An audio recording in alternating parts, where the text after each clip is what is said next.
Is this your ship? Oh my stars, she is just so handsome! Does she have a name yet? What's her drive model? Oh, gosh. Listen to me babbling.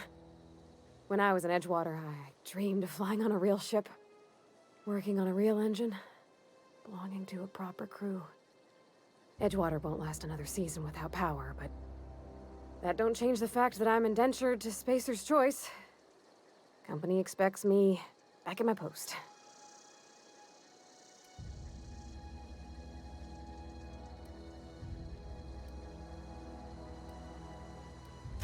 I have imagined it, but until you came along, I never thought I had the choice. I want to ask you something, and you can say no. But can I come with you? I could tend to your engine. I know my G-valves from my catalyzers, and I can keep your ship singing. And if you ever need a pair of eyes watching your back, I can do that too. What do you think?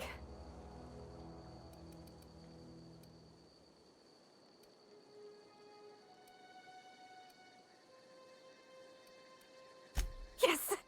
I mean, thanks. You won't regret this, mister. Captain. I can call you Captain now. Ha! I got a captain. Something you need?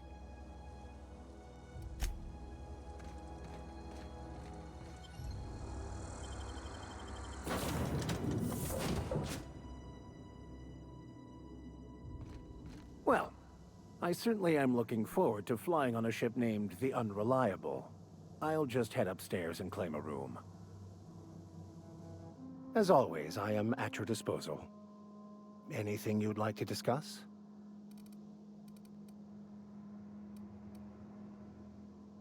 Nothing too out of the ordinary. Just your run-of-the-mill vicar with a violently enthusiastic disposition. That's what my parents called it. I grew up in a pit of a town, much like Edgewater. I was destined to be a laborer like my parents, but I was infected early with a need to solve the equation. My passion didn't sit well with them. My parents, ironically. They internalized the precepts of scientism like no one I've ever known. They had a pure faith. A faith that brought joy to them regardless of the situation. I envied that. I wanted that peace. I thought if I became a vicar, I could find it. Or at the very least, find out why I lacked it. They thought I was fighting the plan, should have accepted my lot. Some people pursue the clergy for power, prestige, but that was not me.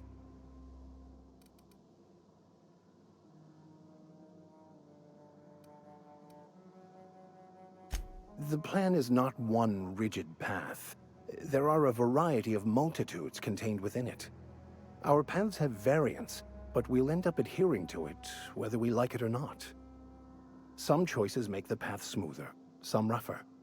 You can even go outside the lines, but the further outside you go, it's like an unbreakable elastic band. It will only stretch so far before it snaps back. The further it is stretched, the more violent the eventual correction.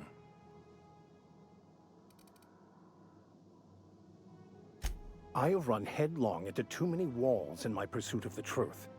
This book is my last hope, and you were my only hope of getting it translated.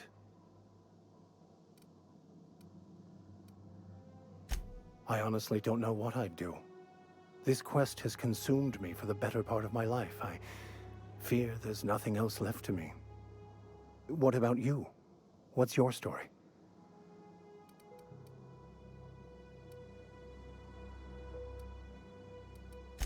And how did he do that?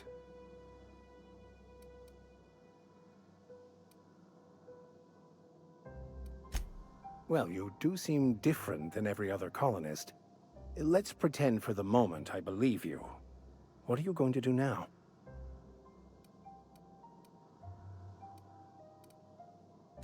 That seems a dangerous proposition.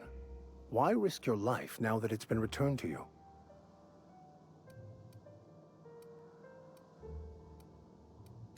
A commendable attitude. Bakonu, the author, had some interesting theories about man's perception of reality that I thought could be applied to our attempts to decipher the plan. Unfortunately, he was also one of the founders of the Philosophist school of thought, so the book is banned in this colony. Philosophism's a false religion that stands in contradiction to almost everything we know to be true. They believe all is chaos, in stark contrast to OSI's belief in the plan. But most of the philosophist perversion of Bakonu's thoughts came more than a century after his death. I've been thinking on that. There's a former infamous philosophist scholar who fled Terra 2 some years ago. He's an expert on Bakonu. He's also who told me of the journal's presence in Emerald Vale. If anyone in this colony could translate that book, it would be him.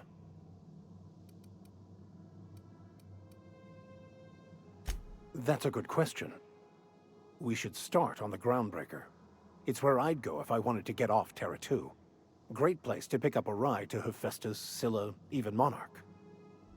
All I need is access to a data cartridge from the security terminal.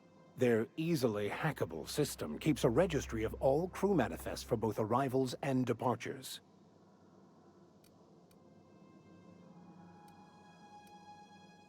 I'll comb the last 6 months of departure manifests to track the Philosophist's off-world destination.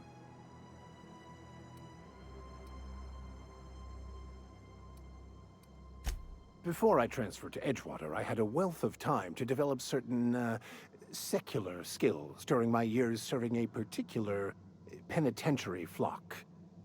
I meditated, led sermons, provided guidance to the inmates as needed, of course. I also played prison yard tossball and taught myself a bit about computronic security systems. Thank you, Captain.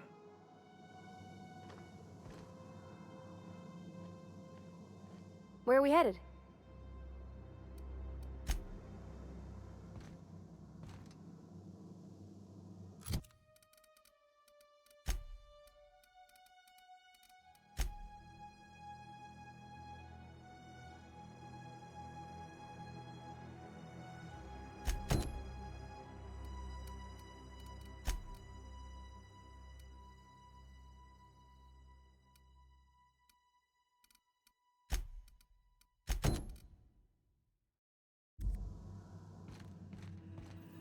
Captain, I have detected that the town of Edgewater is now without power. I appreciate you doing your part to hasten their demise. What can I do for you, Captain?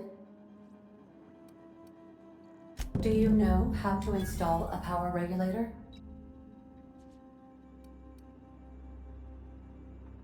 Outstanding, Captain. Your aptitude for engineering will prove invaluable in the event of another catastrophic engine failure. Our engine room is located behind you, across the cargo bay, up the ladders.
What can I do for you, Captain?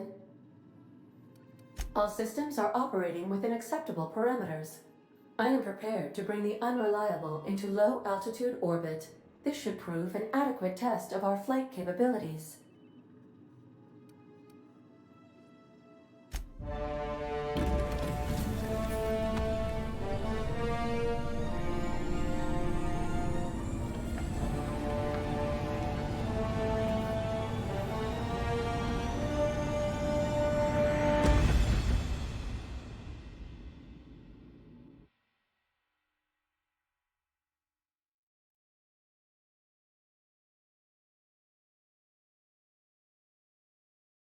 We have received a communication request from Dr. Phineas Wells. Ah, there you are, hale and hearty, and captain of your own ship. I see you're putting the unreliable to good use. Shame about her former captain. Horrible way to die. How are you feeling, by the way? I lost track of you in that cave back there. Experiencing any, unnatural drippage? Perfectly normal side effect of thawing, I assure you.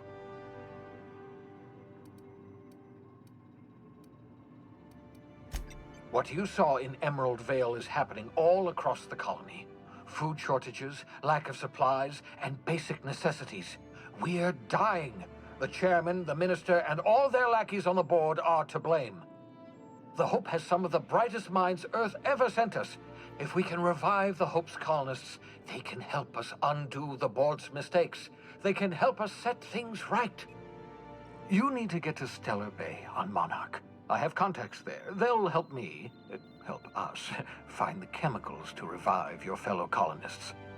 Gladys Kelly, lovely woman, runs a cozy little black marketing outfit on the Groundbreaker. She can get you a nav key to land on Stellar Bay.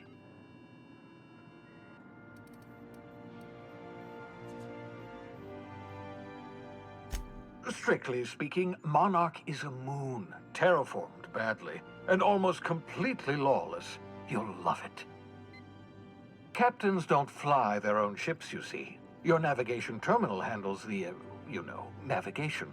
Think of a nav key as a set of flight instructions. The board's been confiscating nav keys for Stellar Bay, so we must rely on unconventional means of acquisition. Hence, Miss Gladys Kelly.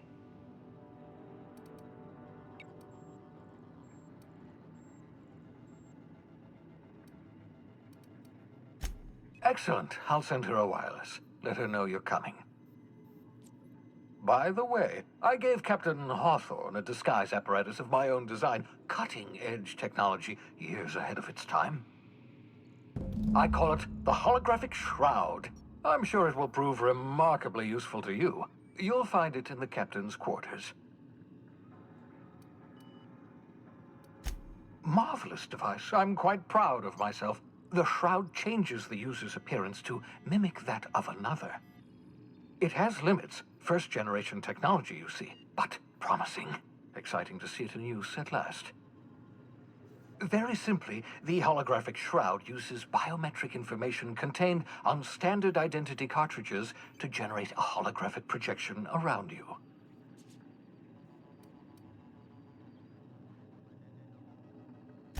Only stands up to a casual scrutiny. Use it too long, bound to flicker, blur, something like that. Movement makes it more likely. Best used in moderation. When you see guards in your path you can't sneak past, for example. Maintain your distance. Act normal. No running, no jumping. Don't draw their attention. If they pay attention, they're more likely to notice flaws in the hologram.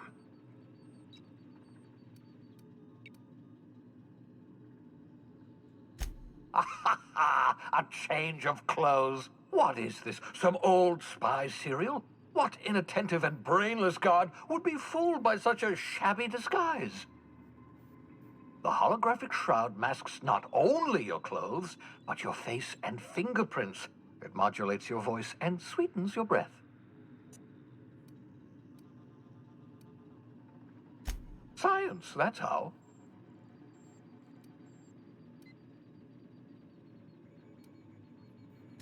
Ha ha ha ha! The beauty is they don't expect it. The shroud is the only one of its kind. We humans have a tendency to overlook the unexpected. Activate the disguise, walk past someone. What do they see? A figure dressed like a fellow employee. Don't act odd. They won't focus on you. Excellent. I'll contact you once you've found a way to get to Stellar Bay. If you have any questions, come see me in my lab. And remember, don't trust the board. They'll try to win you over with promises of wealth and power, but it's a lie. The board's only interested in filling their own pockets. If we don't put a stop to them, they're going to run this colony to the ground. Transmission ended. If you are ready to depart, please select a destination on your navigation terminal.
We have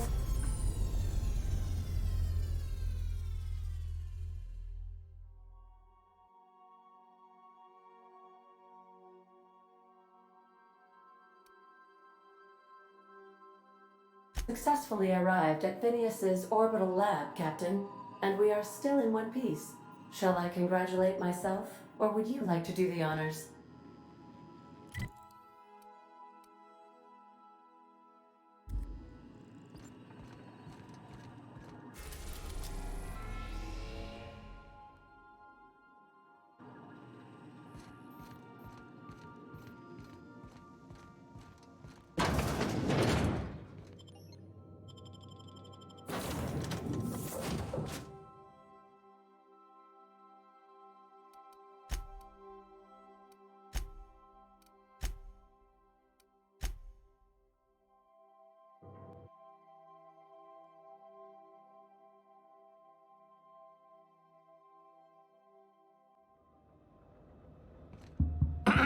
Hello?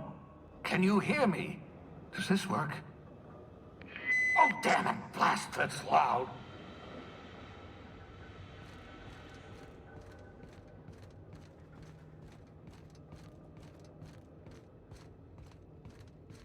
I'm just securing my ongoing experiments. And securing myself.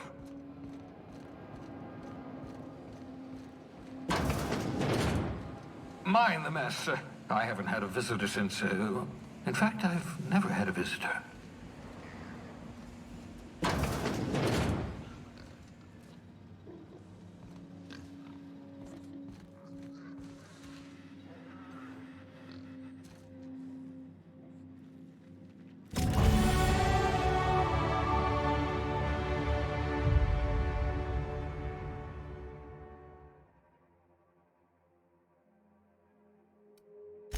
Aha! I see you found my portable molecular compression device, better known as a shrink ray. Find the target, point, shoot. Your target will shrink down into a manageable size, whereupon you may commence beating them to a pulp. Feel free to try it on a marauder sometime. Oh, thank the law. Your skin hasn't spontaneously changed color. Potential side effect of the revival process. Very rare, but you never know. Right. Welcome to my little habitation, such as it is. I've got caffeinoids, cysty bits, if you're into that sort of thing. So, welcome. Make yourself at home. My secret hideout is your secret hideout.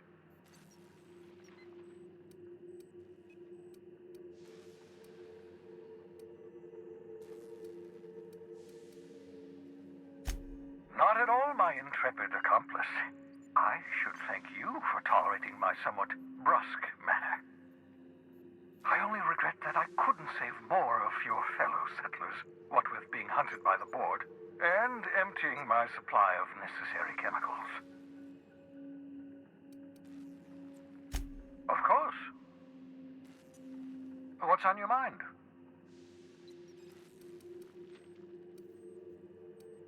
Never know what being frozen did to your brain. There's always a chance you might turn violent. I've no desire to end up like Dobson. Regardless, it's quite comfortable in here, you know. I have my beans, have my caffeinoids, plenty of toilet paper. Absolutely. Let's talk.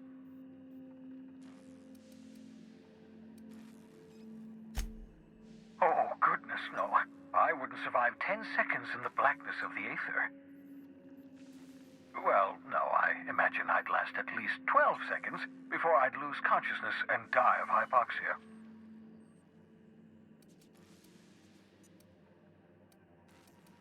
Life outside work? No, of course not. My life is my work. For that matter, everyone else's lives are also my work. An entire colony's worth of lives are at stake. It's up to me, up to us to set things right. To answer your question, I'd rather stay right here in my lab. There's too much work to be done.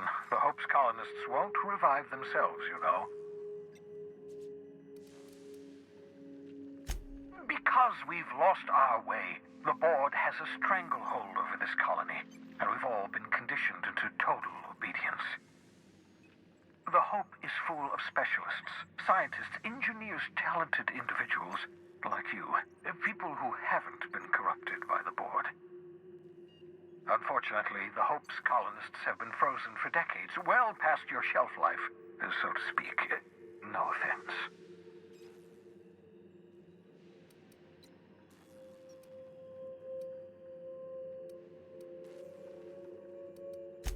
Precisely. The chemical I need is dimethyl sulfoxide, a rare, potent, essential to reviving long-frozen bodies. 10 years.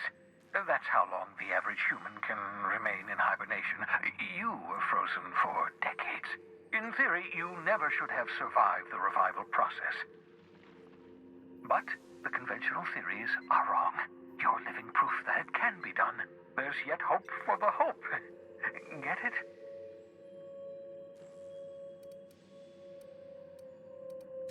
We'll do our very best to save them all. I'd best get back to work. I can feel my last dose of caffeinoid fading.